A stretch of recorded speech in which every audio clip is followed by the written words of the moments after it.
கடன் ஏன் வாங்கணும், எதுக்கு வாங்கணும், எப்போ வாங்கணும், எவ்வளோ கொடுக்கணும், ஆண்டவரே நான் இவ்வளோ கொடுக்கணும்னு நினைக்கிறேன், எனக்கு உதவி செய்யுங்கன்னு கேட்டால் கண்டிப்பாக தேவன் உதவி செய்வார். கண்டிப்பாக தேவன் கடன் பிரச்சனையிலே வெற்றியை தருவார். இப்போ இந்த அம்மாவுக்கு தேவன் மேலேயும் விசுவாசம் இருந்துச்சு, தேவனுடைய ஊழியக்காரங்க மேலேயும் விசுவாசம் இருந்துச்சு, அதனால போயிடுச்சு.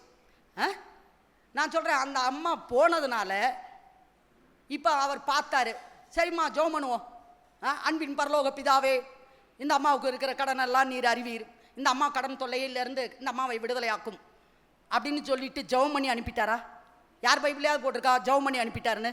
சரி போமா, உன் கஷ்டம் எனக்கு புரியுது, உனக்கு எவ்வளோ கஷ்டம், இந்த கஷ்டம் எவ்வளோ பெருசுன்னு எனக்கு தெரியும், தேவன் உன் தேவையை சந்திப்பார், உன் கடன் தொல்லை மறையும், உன் கண்ணீரை துடைப்பார், நானும் ஜெபம் பண்ணுறேன், நீயும் போய் ஜெபம் பண்ணு அப்படியா சொன்னார்?